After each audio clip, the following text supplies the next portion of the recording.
Eu tenho 34 anos e moro sozinha em uma pequena casa nos arredores de Minneapolis. O inverno aqui é rigoroso, com nevascas frequentes que às vezes nos deixam isolados por dias. Em janeiro do ano passado, ocorreu uma das piores tempestades de neve que já presenciei. Acordei pela manhã para encontrar quase 1 metro de neve acumulada durante a noite. As estradas estavam intransitáveis. Então, trabalhei remotamente enquanto esperava os serviços de limpeza chegarem ao meu bairro. Por volta das 15 horas, enquanto fazia uma pausa para preparar um chocolate quente, olhei pela janela da cozinha que dá para o quintal dos fundos. Foi quando notei algo estranho. Havia pegadas na neve profunda, formando um caminho que vinha da floresta atrás da minha propriedade. Passava pelo meu quintal e circundava a casa completamente. O mais perturbador? As pegadas terminavam em cada uma das janelas e portas da casa, como se alguém tivesse parado para olhar ou tentar abrir cada entrada possível. Elas eram recentes. Não havia neve preenchendo-as, o que significava que tinham sido feitas depois que a nevasca terminou, provavelmente naquela manhã. Imediatamente verifiquei se todas as portas e janelas estavam trancadas. Liguei para a polícia, mas eles disseram que, devido à nevasca, levariam horas para chegar, caso conseguissem.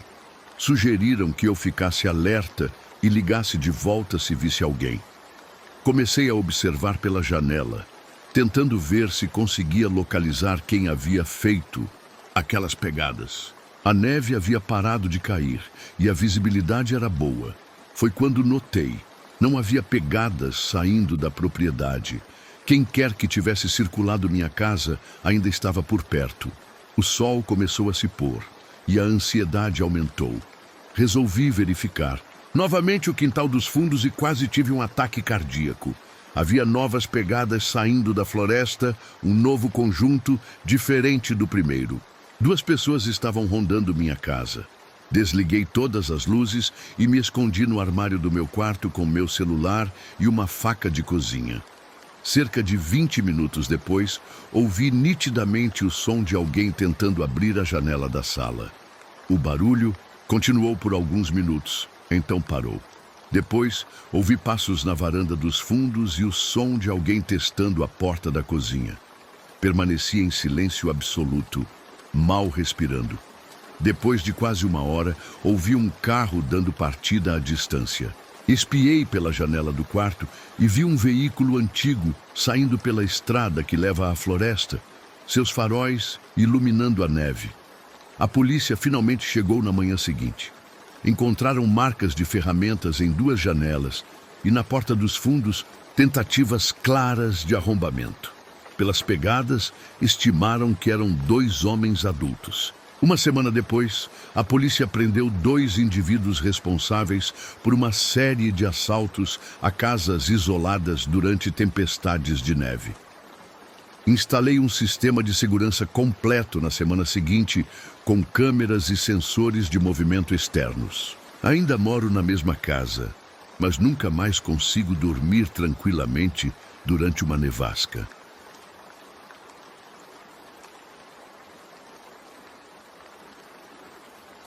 Eu moro com minha esposa e 2 filhas pequenas nas proximidades de Austin, Texas. O que vou contar aconteceu há cerca de 3 anos, em uma terça-feira normal. Era por volta das 2h da manhã, quando acordei com um barulho estranho vindo da garagem. Sabe aquele barulho de metal raspando, como se alguém estivesse mexendo em ferramentas? No início, pensei que fosse o vento ou talvez algum animal pequeno que tivesse entrado. Minha esposa também acordou e perguntou o que estava acontecendo. Disse a ela para ficar no quarto com as meninas, enquanto eu ia verificar. Peguei um taco de beisebol que guardo ao lado da cama, desde que nos mudamos para cá. O bairro é tranquilo, mas nunca se sabe.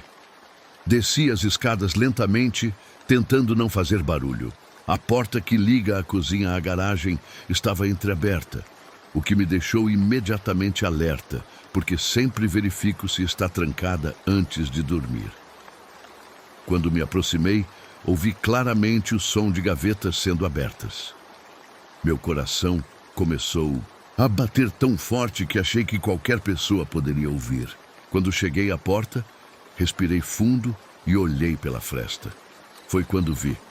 Havia um homem alto, magro, usando uma touca preta, vasculhando sistematicamente minhas ferramentas.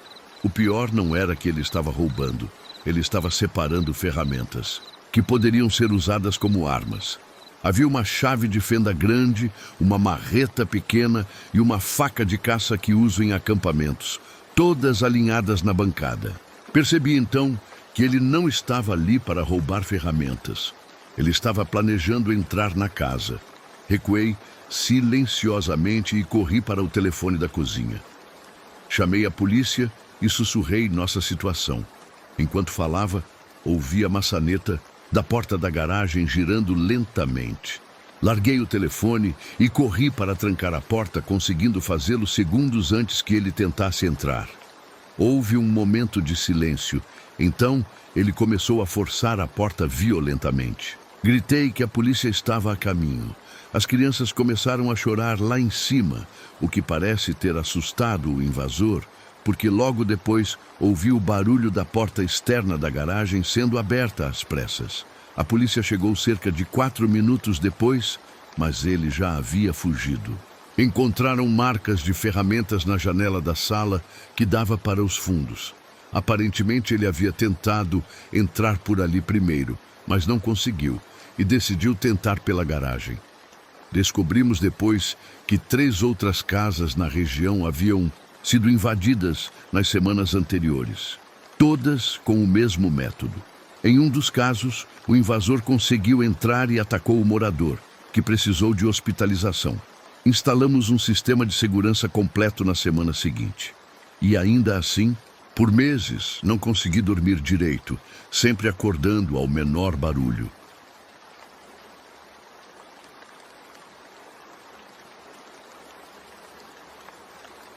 Eu tenho 41 anos e moro com minha esposa Laura em uma casa afastada, cerca de 20 minutos da cidade mais próxima, em uma área rural de Montana. Nossa casa fica em um terreno de 2 hectares, com a casa mais próxima a quase 1 quilômetro de distância. Tudo começou há cerca de 6 meses, em uma noite de inverno. Estávamos assistindo TV quando Laura comentou ter visto um clarão pela janela da cozinha. Achamos que poderia ser um animal ativando a luz de movimento que instalamos perto do celeiro. Na noite seguinte, por volta da mesma hora, vimos novamente uma luz fraca passando rapidamente pela janela da sala. Parecia uma lanterna, mas muito tênue, como se alguém estivesse tentando não chamar atenção. Fui até a varanda com minha própria lanterna, mas não vi nada além da escuridão habitual. Na terceira noite, Laura estava lavando a louça quando gritou para que eu fosse até a cozinha. Quando cheguei lá, ela apontou pela janela. Havia claramente o brilho de uma lanterna movendo-se pelo limite da nossa propriedade, perto da linha de árvores. Deve ser alguém caçando ilegalmente, pensei. Liguei para o xerife local, que prometeu enviar alguém para verificar, mas disse que provavelmente não conseguiriam chegar antes da manhã seguinte devido à distância. As luzes continuaram aparecendo, esporadicamente nas próximas semanas. Às vezes, não víamos nada por 2 ou 3 dias, então, de repente, lá estavam elas novamente, sempre se movendo pelo perímetro da propriedade, nunca se aproximando muito da casa, mas sempre visíveis, o suficiente para nos deixar inquietos. O xerife veio 2 vezes, mas nunca encontrou nada além de algumas pegadas que poderiam ser de qualquer pessoa. Sugeriu que instalássemos câmeras de segurança, o que fizemos imediatamente. Depois de quase 1 mês com as câmeras, finalmente pegamos algo. Era um homem de meia idade, usando roupas escuras e carregando uma lanterna pequena. Ele caminhava metodicamente ao redor da nossa casa, ocasionalmente parando para olhar pelas janelas. Em um momento especialmente perturbador, ele tentou abrir uma das janelas do térreo que, felizmente, estava trancada. O mais chocante veio quando enviamos as imagens para o xerife. Ele reconheceu o homem como Mark Peterson, nosso vizinho que morava a cerca de 3 quilômetros de distância. Mark era alguém que conhecíamos superficialmente. Ele tinha nos ajudado uma vez quando nosso carro ficou atolado na neve. E ocasionalmente o víamos no único mercado da região. Quando confrontado pelo xerife, Mark admitiu que estava apenas verificando a propriedade. Disse que tinha interesse em comprar nosso terreno há anos e estava apenas avaliando o estado da casa. Uma explicação absurda que ninguém acreditou. O xerife o advertiu severamente e nos ajudou a obter uma ordem de restrição. Desde então, não vimos mais as luzes, mas ainda não consigo dormir direito. Instalamos mais câmeras e um sistema de alarme completo. Laura quer se mudar, mas esta é a casa que construímos juntos e não quero que sejamos forçados a sair por causa disso. O mais perturbador. Em uma das gravações, vimos que Mark ficou parado por quase 10 minutos do lado de fora da nossa janela do quarto, apenas observando enquanto dormíamos.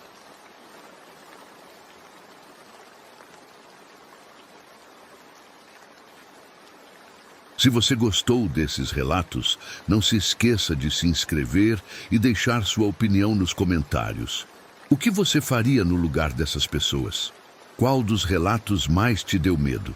Deixe sua sugestão de que tipo de relatos você gostaria de ouvir no próximo vídeo e até os próximos relatos.